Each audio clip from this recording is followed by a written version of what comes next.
des enfants qu'on envoie dans des galeries pour aller chercher des minerais, hein, des métaux rares dont on a besoin pour fabriquer les engins qui vont aliéner les enfants consommateurs ici. Puis entre les deux, il y a toute une psychologie de ces médias-là qui est étudiée en tant que des spécialistes de la Silicon Valley s'organisent pour nous rendre addictifs. Au point où il y a des citations qui sont prélevées par l'auteur de textes de la Silicon Valley expliquant que l'angoisse est profitable. Je vous donne juste un exemple de ce à quoi ça ressemble.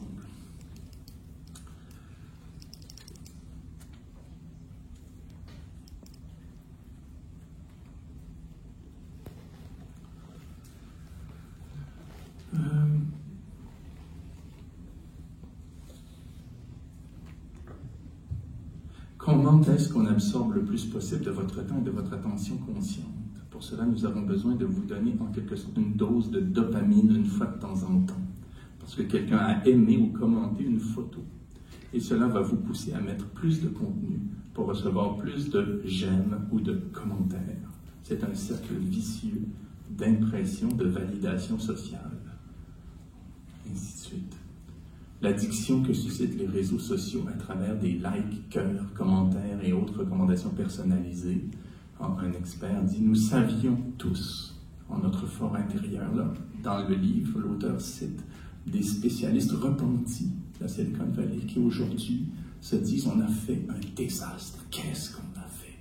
et qui créent des associations pour venir en aide aux jeunes qui sont invétérés. Ces gens qui ne sortent plus de leur chambre, qui ont perdu toute relation sociale, toute capacité sociale. Donc il y a des gens qui publiquement s'excusent. Il y en a un qui dit « Nous savions tous en notre fort intérieur, quand bien même on s'est convaincu de l'inverse, qu'il y avait des conséquences négatives.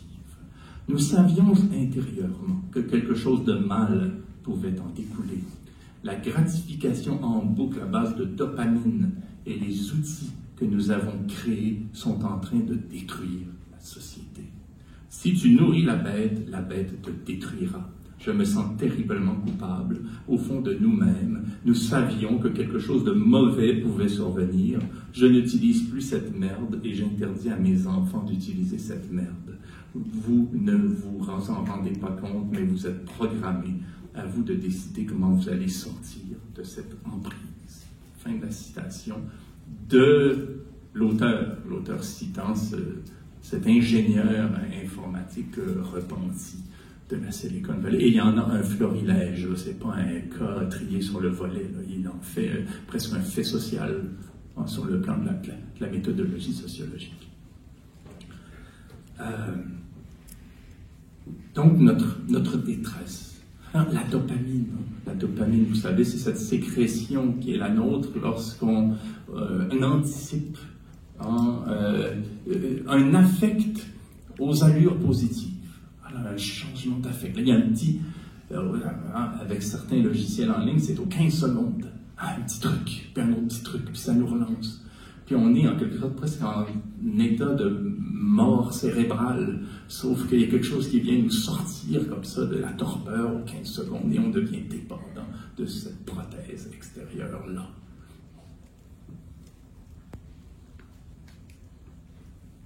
C'est très utile, la chose la plus... L'acte de résistance le plus grand par rapport à cet appareillage-là, c'est de marcher dans la rue sans appareil dans les poches. On ne sait pas où vous êtes. On ne sait pas ce que vous pensez, on ne sait pas ce que vous voulez, on ne sait pas à qui vous parlez. Là, vous devenez libre et vous le sentez. Faites l'expérience. Allez marcher 2 heures sans appareil et soyez attentifs à la petite tension qui va augmenter par le manque, mais à la petite tension qui va diminuer aussi par un sentiment inouï de liberté.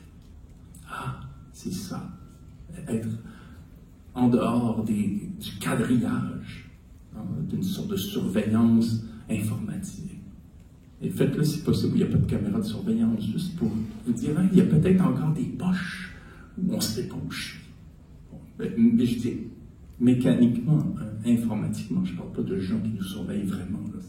Vous voyez simplement sur de l'appareillage. Cela a une histoire. Le capitalisme n'a pu émerger qu'à la condition de fabriquer des mœurs. M-O-E-U-R-S. Des mœurs, des manières de vivre.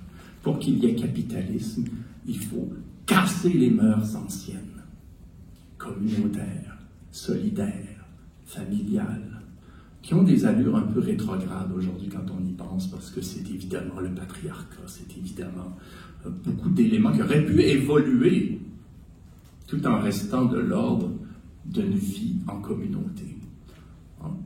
La vie en communauté supposait qu'on... Deux choses sur lesquelles je vais revenir à la fin. Mais supposant en tous les cas une solidarité nécessaire et une prise de conscience de là d'où on vient et de qui nous entoure. Le capitalisme a cherché à casser ça. Ça veut dire quoi? Nous arracher à la communauté et nous persuader que nous sommes des individus méritants. Ça va mal, c'est de ta faute. Ça va bien, c'est grâce à toi. Toi, toi, toi, toi. Tu n'es que toi. Et à toi de t'agréger, à toi de décider, à toi de choisir, à toi de t'en aller. Plus tu pars loin, plus tu as réussi. Plus tu t'arraches à ta famille, plus tu as réussi. Plus tu t'arraches à ta communauté, plus tu as réussi. Tu es libre. Et là, on voit toutes sortes de phénomènes en ce sens. Notamment chez le fondateur de ce qu'il appelait à l'époque lui-même la propagande dans les relations publiques, le marketing, c'était Edward Bernays, qui est très connu. J'imagine que vous l'avez vu dans ce beau cours, je vais passer vite, mais celui qui avait pour conviction qu'il fallait convaincre la masse, lui qui, au début du XXe siècle, voyait se développer d'une part les fascismes qu'on pensait encore longtemps relégués au XXe siècle, et les appareils de type bureaucratique socialiste, à ne pas confondre avec le marxisme. Donc il y avait deux grandes cultures qui se développaient sur le plan social. Edward Bernays a été de ceux qui, de manière très influente, a développé une troisième façon de maîtriser les peuples, qui consiste à leur faire croire qu'ils décident d'eux-mêmes ce qu'on leur impose. Si on leur laisse le choix entre Pepsi et Coca-Cola, il y aura une impression de liberté.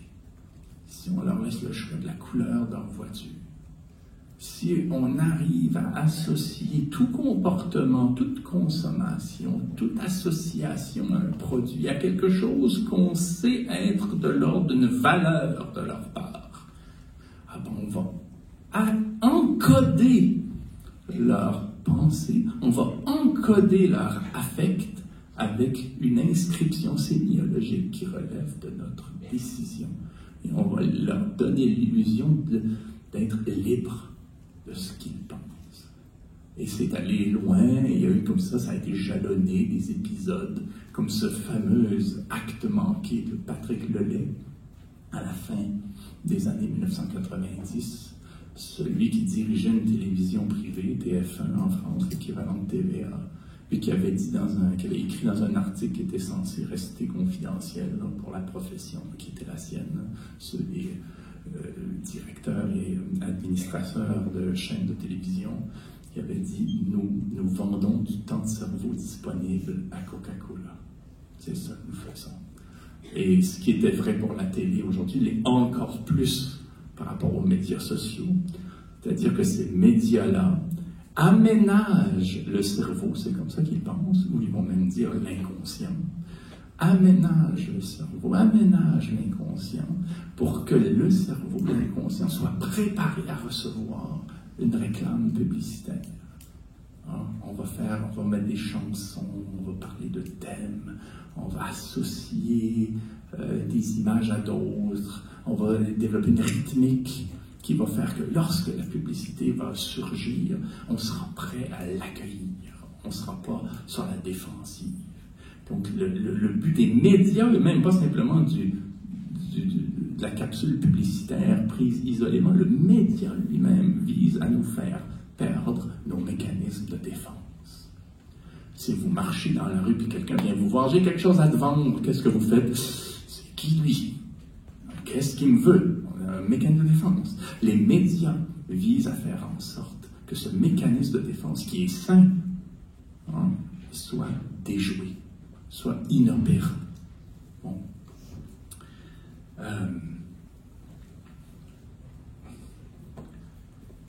Un livre fort pertinent, je ne sais pas si vous le connaissez, si vous l'étudiez dans vos cours pour penser le thème du jour, de Anthony Galuzzo, La fabrique du consommateur.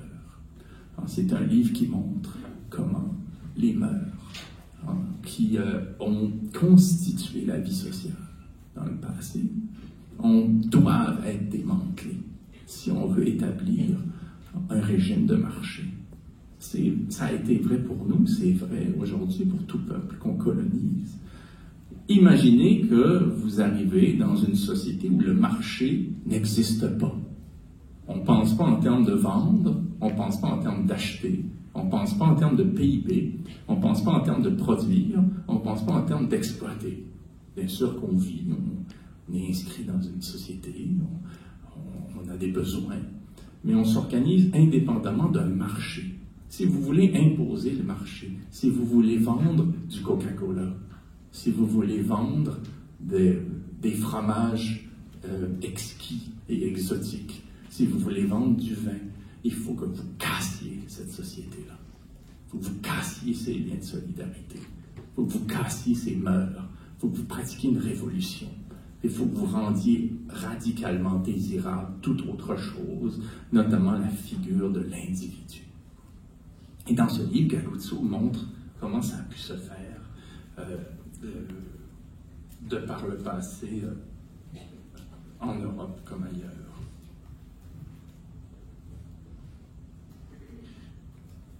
La fracture mentalitaire s'incarne particulièrement dans les nouvelles générations d'hommes et de femmes nés dans les années 1880 à 1910.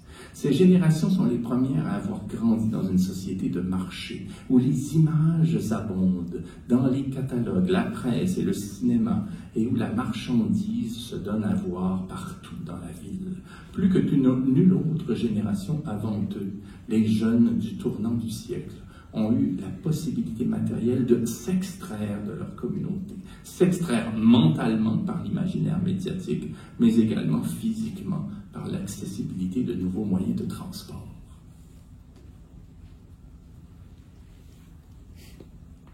Donc, casser des mœurs. Ça a intéressé beaucoup de gens. Puis un sociologue visionnaire, extrêmement lucide, qui s'appelle Émile Durkheim, qui a commencé à cerner le problème d'une manière assez radicale. Il s'est intéressé au suicide. Émile Durkheim a écrit un livre épais comme ça, qui s'intitule « Le suicide ».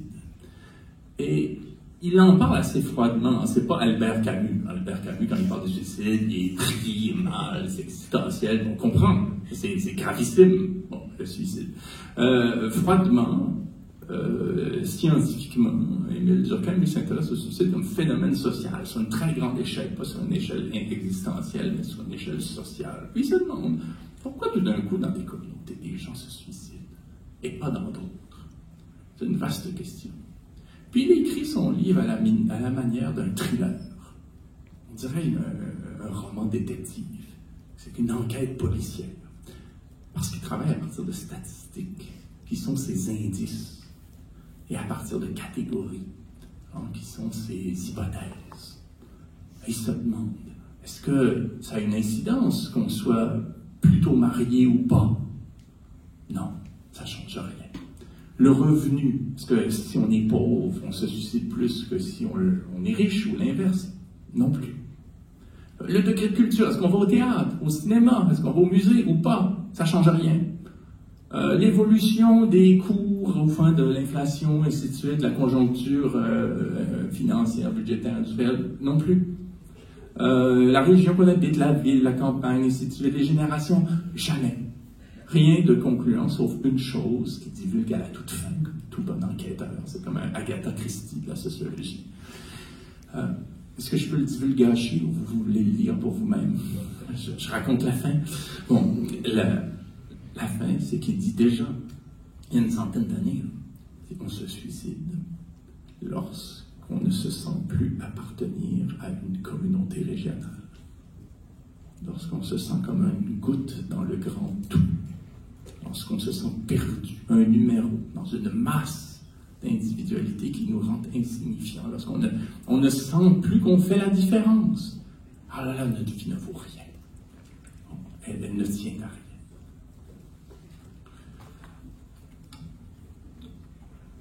C'est une longue citation, je vais la laisser de côté. Allez lire la fin, c'est passionnant. Donc ça va bien, au fond, tout ça. On est des individus, on consomme, on casse complètement avec les nuitées. Les nuitées qui n'avaient rien à voir avec des sorties dans un bar où on consomme du temps. On consomme une expérience client, comme on dit aujourd'hui. Non, les nuitées, c'était la communauté qui se retrouvait d'abord pour économiser en chauffage, pour mettre en commun les ripailles, pour organiser les mariages, pour favoriser la solidarité, l'entraide, les corvées, hein, les conseils. C'était ça. Ça pouvait être suffocant, admettons-le, mais ça pouvait être gratifiant aussi. On savait qu'on existait parmi un tout. Du moment qu'on s'arrache à ça, qu'on ne fait plus les danses traditionnelles, mais que la danse est une affaire qu'on fait personnellement pour soi tout seul dans sa bulle, qu'on rompt avec les formes d'habillement, qu'on se distingue, qu'on rentre dans ce que Sigmund Freud, le psychanalyste, va appeler le syndrome de la petite différence. Moi, je mets 3 sucres dans mon café, ça c'est moi. Bon, quand on rentre dans le... Bon, ça peut bien aller, tant que le marché est là, et tant qu'il nous donne l'impression de correspondre à une morale élémentaire, mettons. Mais ça peut devenir angoissant.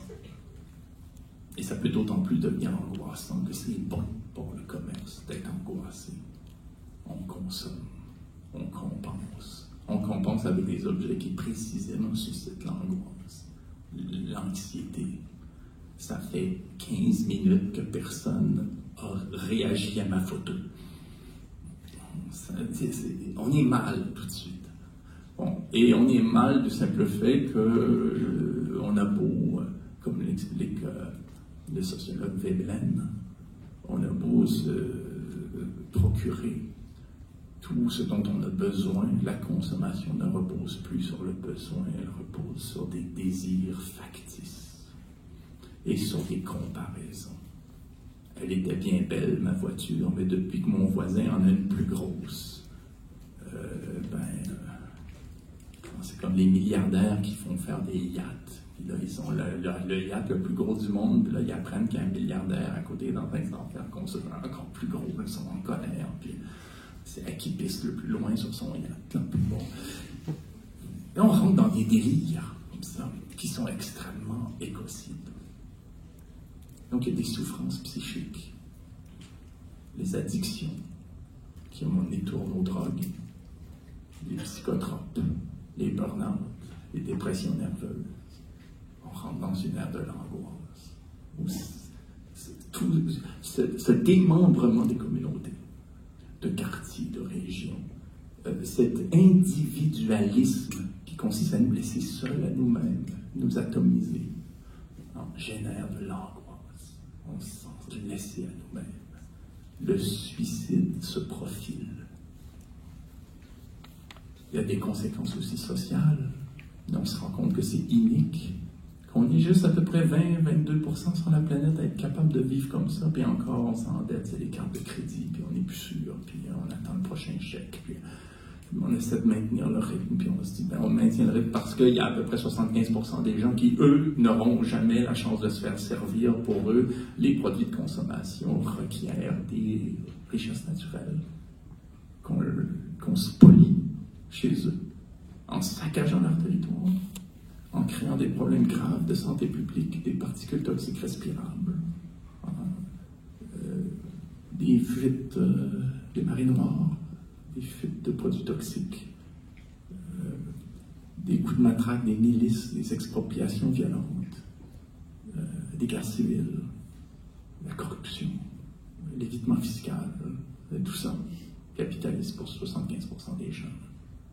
Il n'a jamais goûté du point de vue des avantages. Essayer de faire le plein dans un pays officiellement exportateur de pétrole comme le Congo-Brazzaville, des pénuries dans les stations-service. Essayer de trouver les poissons traditionnels du Sénégal. Au Sénégal, ils sont tous exportés quand il n'y a pas eu la surpêche et l'extinction de l'espèce. Ainsi de suite. Moi-même, je viens d'une région où il est difficile de trouver nos propres produits. Ils sont pensés pour l'exploitation. Puis si on a le malheur de manger un homard, on prive le pêcheur d'une vente à un New-Yorkais, donc on paye le même prix, comme si on était à New York. On est pris dans une sorte de réseau mondialisé qui nous angoisse, parce qu'on voit des crapauds sur pas grand-chose, si ce n'est que l'appétit vénal de grands actionnaires qui, en dernière instance, profitent de l'organisation du régime. Et puis enfin, cette chose inouïe qui est le réchauffement climatique, la perte de biodiversité, le saccage environnemental, la transformation du ciel en une poubelle, la destruction aveugle et croissante de tout ce qu'il en faut pour produire ces objets qu'on nous incite à remplacer continuellement pour satisfaire une représentation de soi qui est aliénante, qui est angoissante et qui est toujours un mirage, qui est toujours un fantasme. Un fantasme qui nous fait marcher comme la carotte fait marcher l'âne au bout du bâton. C'est ça, l'air, qui est la nôtre, l'angoisse. Il y a des crus dans le domaine de la psychopathologie, il y a des crus, comme les bons vins. Quand Freud a commencé à écrire et à imaginer une discipline qui allait devenir la psychanalyse, mal aimé, diffamé, c'est compliqué la psychanalyse. Ceux qui en parlent n'ont jamais lu une ligne de Freud pour la dénoncer. C'est compliqué. Puis, toutes les pages ne sont pas sublimes. Des pages qu'on peut passer à l'inventaire. Néanmoins, il a fondé une discipline en une génération, le gars à peu près tout seul. Pas mal. Bon, on était à une époque de la névrose. C'était ça la tonalité psychopathologique de l'heure. C'est comme s'il y avait une sorte de psychopathologie dominante selon les générations. La névrose, le curé, le général, le chef d'État, le directeur d'école, c'est toujours des hommes à l'époque, ils en imposaient. Et donc, par rapport à ces pouvoirs-là auxquels on croyait, on refoulait toutes sortes de choses, puis on avait toutes sortes de désirs cachés, puis on se réprimait, puis on devenait malade, on était boursouflé par la névrose. Bon, puis quand ça a éclaté, ça donnait lieu quelques années plus tard au déchaînement de la guerre mondiale. Là, ça a été une époque de psychose. Si vous ne savez pas de quoi je veux dire, allez écouter un discours de Hitler. Là, la psychose. Bon, la psychose, c'est rien m'arrête. Il n'y a plus de morale. Je me déchaîne. J'ai plus de socialité. On rentre dans la psychose. Ensuite, je ne vais pas repasser par toutes les étapes, mais on peut dire qu'à la fin du siècle, là, au moment où on a commencé à être désabusé par la modernité n'a pas rempli ses promesses, qu'on ne savait plus trop où on allait, la postmodernité embarquée avec son relativisme, on est rentré dans une ère de la perversion. La perversion, qu'est-ce que c'est? C'est qu'on ne croit plus en grand-chose. Tout est un jeu. Tout est un jeu de rôle. Tout est un carnaval. On fait semblant. Il n'y a plus vraiment de morale. Faire mal à quelqu'un, c'est toujours relativisé. Rien n'est vrai. C'est une grande fantaisie que le monde. Il n'y a plus de repères. On est bien tous des pervers. C'est pas qu'on est pervers psychiquement, c'est une ère sociale, la perversité. Puis on finit par se faufiler dans tout un relativisme dont on revient aujourd'hui parce qu'il nous a menés à cette autre période qui est celle de l'angoisse. Et l'angoisse, qu'est-ce que c'est? C'est un état psychique supposant des affects qui ne renvoient à aucun objet. Des affects qui ne renvoient à aucun objet. Je suis je suis intensément affecté par degré d'excitation de l'appareil psychique qui me perturbe, mais je n'associe ces affects-là à rien. Et donc, je suis en proie à une recherche d'objets. Et ça s'explique beaucoup par la crise écologique. On est face à un état du monde inouï, inédit, sans pareil depuis des millions d'années. Depuis des millions d'années, on n'a jamais vu ça, une telle extinction des espèces. Depuis des dizaines de milliers d'années, jamais on a vu le climat se perturber autant, en tout cas au moins depuis 10 000 ans. Et là, il faut penser ça, nous. Penser une situation absolument inouïe, inédite et indicible, parce qu'on ne peut pas penser facilement quelque chose qui ressemble à rien. Si on est face à quelque chose d'inouï qui survient, d'une absolument singulière, qu'on peut comparer à rien qui s'est passé précédemment, qu'est-ce qu'on fait? On rentre dans l'angoisse. On a des affects par rapport à quelque chose qu'on n'arrive même pas à nommer. On n'a pas d'objet pour le dire. Et c'est ça un des problèmes de l'écologie politique aujourd'hui, c'est que l'écologie politique, elle est littéralement sans dessin. On est capable de nommer les choses de telle façon qu'on puisse les objectiver sur un plan structural, de façon à avancer dans une direction qui nous semble féconde. Et donc, on éprouve de l'angoisse. Donc, on comme ça. Et face à l'angoisse, j'ai combien de temps? Ça va être long. Face à l'angoisse, il y a deux réactions imaginables. Je parlais en spinoziste, il y a la bonne et la mauvaise. Ou je parlais comme le cholestérol. Il y a la bonne et la mauvaise angoisse. C'est-à-dire qu'il y a la mauvaise angoisse. C'est l'angoisse qu'on n'assume pas. Et ne pas assumer un moment d'angoisse, qu'est-ce à dire? C'est-à-dire que parce qu'on éprouve des affects, des émotions, un malaise qui n'a pas de nom, qui se rapporte à rien, qui est une énergie à l'air libre en soi. Pour s'en soulager, on cherche un paratonnerre. C'est-à-dire qu'on cherche un objet de substitution. Un objet qui va remplacer celui que je n'arrive pas à trouver pour expliquer la raison de mon mal-être. Plutôt que intellectuellement réfléchir sur un plan rationnel à la raison de mon malaise, et essayer de raisonner avec lui, je cherche un alibi. Et là, vous avez, ceci explique cela, j'en suis convaincu, un essor des propositions d'extrême droite qui trouvent dans une conjoncture historique telle, celle du désarroi, une aubaine. Parce que qu'est-ce que offre à l'angoissé du mauvais genre les propositions fascistes, racistes, discriminantes de l'extrême droite? Des boucs émissaires. C'est ça que je cherchais, un objet de substitution, quelque chose sur quoi me rabattre. Et en plus, je peux le faire paresseusement. J'ai même pas à réfléchir. Je peux procéder par les parties inférieures du cerveau. Pourquoi? Parce que le discours d'extrême droite, les discours d'extrême droite consistent à dire ceci, consistent presque à dire que tout va bien. Consiste à dire ceci, tout va presque bien. Tout irait bien si on pouvait se départir de ces éléments qui nous contaminent, nos corps sains. Nous allons bien, nous sommes purs, nous sommes blancs, nous sommes clairs, mais nous sommes menacés par des éléments extérieurs à nous qui nous menacent par contagion. Et il faut apprendre par ablation à s'en défaire, en refoulant, en détruisant, en tuant, en enfermant, en invalidant. Mais on va procéder comme ça. Comme ça, après coup, on pourra confirmer que tout va bien.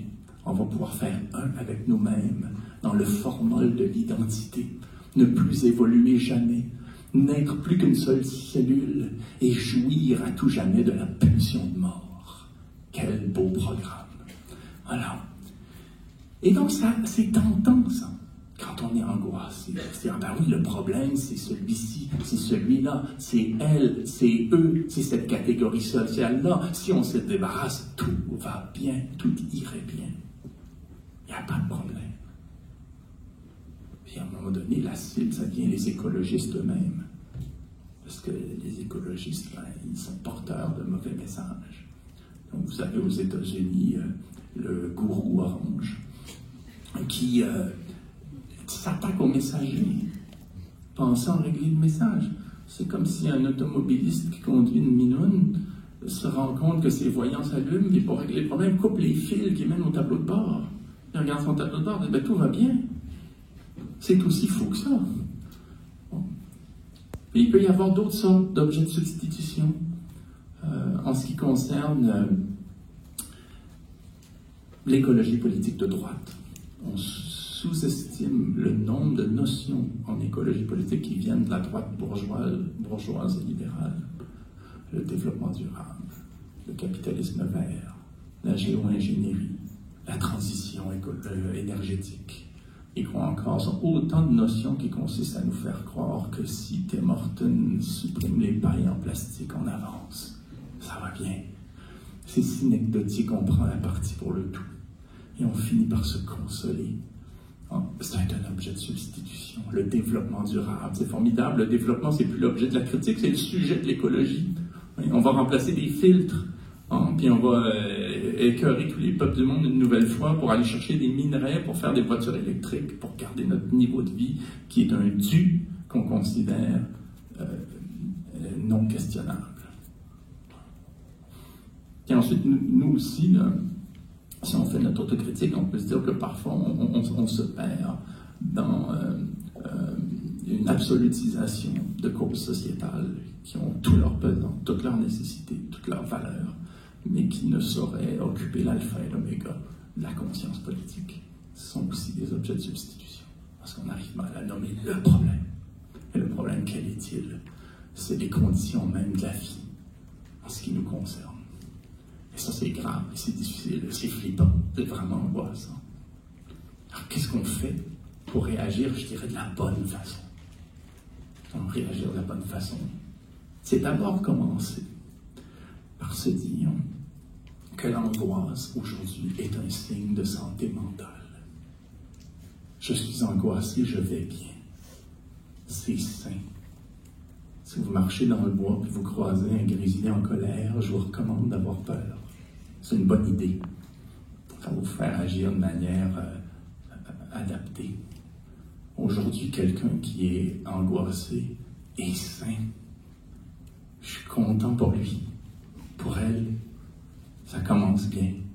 Surtout si on est capable d'accueillir cette émotion-là qui est liée forcément à rien, puisqu'on ne sait pas encore dire cette chose extraordinaire qui est l'effondrement du vivant, 1 million d'espèces qui sont menacées à terme, et sur le fait que les bouleversements climatiques qui sont synonymes de tempêtes, d'ouragans, d'érosion des sols, des côtes, d'incendies de forêt, de canicules meurtrières, d'inondations, ainsi de suite, que ces phénomènes-là sont aujourd'hui irréversibles selon les scientifiques les plus prudents. Et qui sont autonomes, ça se fait de lui-même parce que le système Terre a été détraqué de façon de telle sorte qu'il se réchauffe de lui-même désormais. Je ne vais pas rentrer dans le détail technique, on pourrait le faire. Bon. Alors comment on pense ça? Bon, on admet que l'angoisse est un réflexe sain, adéquat, bon, à la condition de ne pas y rester. Oui, passer, me faire accepter d'y passer. Je suis tombé sur un livre pour enfants qui disait « L'éco-anxiété ne passera pas par moi. » Non, il faut dire oui à ça. Il ne faut pas refouler, parce que sinon, on va juste chercher des objets de substitution et puis on va toujours rester angoissé, parce que l'objet de substitution, précisément, il n'est pas adapté à l'affect. Il consiste simplement à le déjouer, à l'engourdir, à le distraire, mais il est toujours là, puis il grandit, puis il croît, puis on devient violent, puis fâché, puis frustré, précisément parce qu'il prend toute la place. Il faut être capable de le reconnaître. Voilà. Mais passer à travers, pas en faire un signe identitaire du type sur ma page, je sais pas quoi, je commence par « je suis angoissé », j'ai le t-shirt « l'angoisse c'est moi », respectez-moi, adaptez-vous, faites attention, je suis angoissé. Non, c'est pas une affaire ontologique non plus, il faut passer à travers. Qu'est-ce que ça veut dire passer à travers? L'expression pas très heureuse, passer à travers. Qu'est-ce que ça veut dire? Ça veut dire mobiliser cette énergie-là pour se donner des objets adéquats. Des objets qui conviennent. C'est quoi un objet adéquat dans une circonstance historique comme la nôtre? Un objet adéquat, c'est un objet, déjà, c'est quoi un objet? On va parler d'adéquation. Un objet, quand je dis objet, je ne pense pas à quelque chose comme la table, c'est pas un objet physique. Un objet de pensée, c'est ce sur quoi la pensée porte. Et c'est ce qui porte aussi la pensée, et ce qui la porte à agir, à faire agir. C'est ça, un objet. Au Moyen-Âge, l'objet, c'était la chrétienté. C'était un objet. À la fin du 20e siècle, nos parents, nos grands-parents avaient comme objet l'indépendance du Québec. Ça, c'était un objet qui faisait agir avant que ça devienne le truc de pas de côté, là. C'était un objet social-démocrate, ouvert, pluraliste, qui supposait une façon de s'habiller, une façon de chanter, une façon de lire les sciences humaines, une façon de penser l'histoire, une façon de s'organiser socialement. C'était tout un objet structurant. Mais l'écologie politique n'a pas d'objet du genre. Il faut en trouver un à partir de l'énergie de l'angoisse. L'énergie de l'angoisse, c'est l'énergie qui est disponible aux fins de l'élaboration d'objets. Un objet adéquat, c'est-à-dire qu'il soit capable de médiatiser, de rendre compte de la gravité de la situation historique dans laquelle nous sommes, de regarder sans avoir froid aux yeux la réalité en face. Bon. Et donc cet objet-là doit faire preuve de lucidité. D'abord, lucidité, d'être capable de se montrer à la hauteur des enjeux de l'époque, de notre génération, de nos générations. Et joyeux. Lucide et joyeux. Alors ensemble, un ne peut pas aller sans l'autre. La lucidité sans la joie, c'est la dépression directe. On est grognon, on casse les pieds de tout le monde. La joie sans la lucidité, c'est être imbécile heureux. Vous comprenez pas ce que je veux dire? Allez voir TVA. On est content, tout ça, mais on ne sait pas pourquoi. Radio-Canada fait une féroce concurrence. Voilà, c'est qui se rira le plus en studio. Bon. Mais lucide et joyeux, c'est un alliage difficile, mais qui est le plus fécond. Bon. Lucide et joyeux. Il y a quelqu'un qui m'impressionne beaucoup dans la matière, c'est le philosophe contemporain, Baptiste Morisot, qui est lui pour essayer de penser cette époque, qui est inouïe et qui suppose donc quelque chose de nouveau. On ne peut pas parler par les vieilles manières de quelque chose qui est radicalement inédit. Baptiste Morisot dira nous sommes à l'ère des chimères. Le monde est chimérique. C'est-à-dire que rien n'est égal par ailleurs. Tout bouge, tout est instable. Ce qui était une rivière devient une terre sèche. Ce qui était une terre sèche devient un cours d'eau. Ou inondé. Tout change. Il y a des canicules, il y a des incendies de forêt. L'ours brun a chaud, il monte vers le nord. L'ours blanc n'a plus de banquise, tout fond. Il va voir vers le sud, il se rend compte. Nouvelle espèce, un hybride, une chimère. Les objets sont chimériques. Politiquement aussi, les objets doivent être chimériques. Il faut se donner des objets nouveaux, bricoler des choses. Et c'est la raison pour laquelle j'ai la conviction que ce qui se vit ici, aujourd'hui, dans ce cégep qui est si dynamique, et dans les différentes communautés qui sont les vôtres, tous ces petits projets, toutes ces initiatives qui semblent si marginales, si frivoles parfois, sont les modèles de demain. On va partir de ça pour se donner des formes d'organisation adaptées aux crises, aux perturbations et aux mutations qui nous attendent et dans lesquelles nous sommes déjà engagés. Donc lucide et joyeux, un objet lucide et joyeux. J'en ai trouvé un pour ma part qui est une sorte d'os que je ronge depuis ce temps-là, c'est la biorégion. Je me dis, tiens, pourquoi cet objet est-il lucide et joyeux? D'abord, il est joyeux parce que c'est une des rares expressions rendant compte d'une approche politique qui n'est pas privative. C'est-à-dire qu'elle n'a pas un préfixe qui nie quelque chose en tant qu'on ne l'est pas et qu'on n'y adhère pas. Ça commence pas par anti, un, des, ex, à, ou je sais pas quoi encore, qui dit « Je me définis en tant que je ne suis pas la chose de l'autre ». Hein? Quand on est anti, à, an, un, ex, des, comme quand en France, la principale force parlementaire de résistance s'appelle les insoumis, je ne sais pas où on va avec ça. Parce que tu ne peux pas prétendre à quelque chose en étant un, ou à, ou anti, ou ex, ou des. Hein? Et même le mouvement de la décroissance, j'y crois absolument comme un impératif auquel il faut arriver, mais ça ne peut pas être un dessin politique qui commence par des. Il faut dire quelque chose, il faut, en fonction de quelque chose, pour quelque chose, ensuite s'opposer à. Mais il faut qu'il y ait d'abord le motif. Et la biorégion est joyeuse en cela qu'elle nous fait penser à la géopolitique. Dans le sens où le préfixe géo est aussi important que la racine politique. Et là, on va penser la politique en fonction d'une conjoncture, en fonction d'un événement, en sachant que le régime dans lequel on est une étoile morte, qu'il a le cancer, que c'est un géant au pied d'argile, qu'il ne durera pas. Ces conditions de possibilité ne seront pas réunies longtemps. On le voit déjà, il manque d'eau pour fabriquer les puces à Taïwan qui permettent d'entretenir le parc informatique mondial, c'est pas rien. Hein, les canaux, les tensions déjà géopolitiques, mais aussi simplement l'incapacité de la biosphère à répondre à tout ce qu'on lui demande, parce qu'on lui demande d'être 3,5 fois ce qu'elle est. Donc, les enfants comprennent ça, que si un gâteau, tu ne peux pas faire, mais ça avait 3,5, il y en a juste un. Il faut envoyer des enfants, là, c'était... on va expliquer ça, quoi. Bon, donc, ça ne durera pas. Et il arrivera un moment radical, brutal, événementiel, où on comprendra la contraction qui s'annonce, qui est déjà commencée, de la géopolitique mondiale, de l'échelle de la mondialisation à celle de la région. Comme à Clova, il y a 2 ans, on s'est rendu compte qu'on était laissé à nous-mêmes, quand le village était en la proie des flammes, comme à Valence et dans ses environs, Espagne, comme à Mayotte, comme à tellement d'endroits où tout d'un coup on se rend compte qu'on est laissé à nous-mêmes, que les pouvoirs centraux sont soit indifférents, soit incapables de répondre à toutes les crises, surtout qu'elles vont aller en s'additionnant. Épidémies dues aux zoonoses, étant donné la perte de biodiversité, incendies de forêt, inondations, tensions sociales, crise politique, guerre civile, qui sait. On va être laissé à nous-mêmes. Il faut apprendre à s'organiser tout de suite en bio-quartier, en bio-région. Et se dire, même si les États continuent d'exister, même si les mafias continuent d'exister, même si les banques continuent d'exister, même si les multinationales continuent d'exister en se confondant parfois,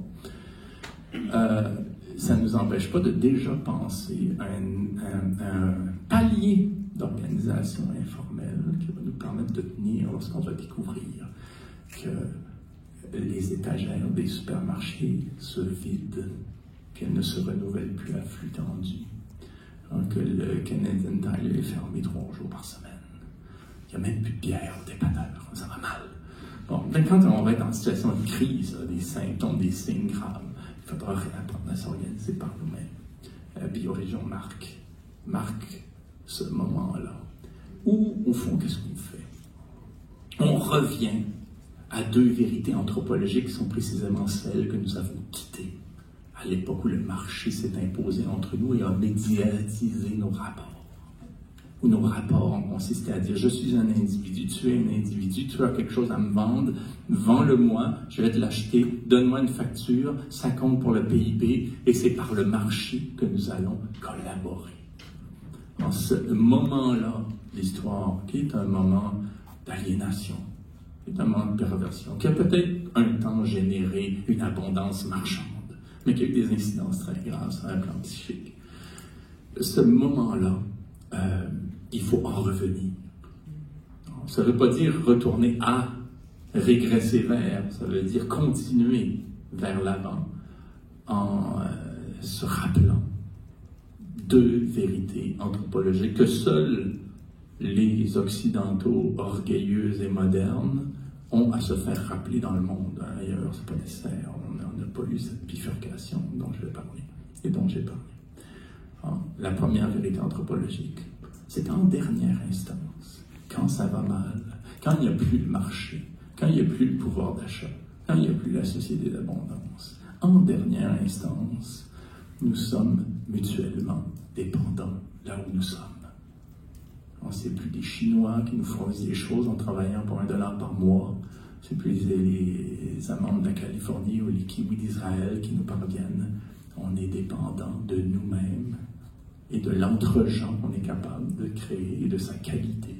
Et donc, on a intérêt à prendre soin les uns des autres. Et on se découvre appartenir à un même monde, qu'on aime ou pas ses voisins. On est du même espace et il faut apprendre à cohabiter là où on se trouve, avec les gens.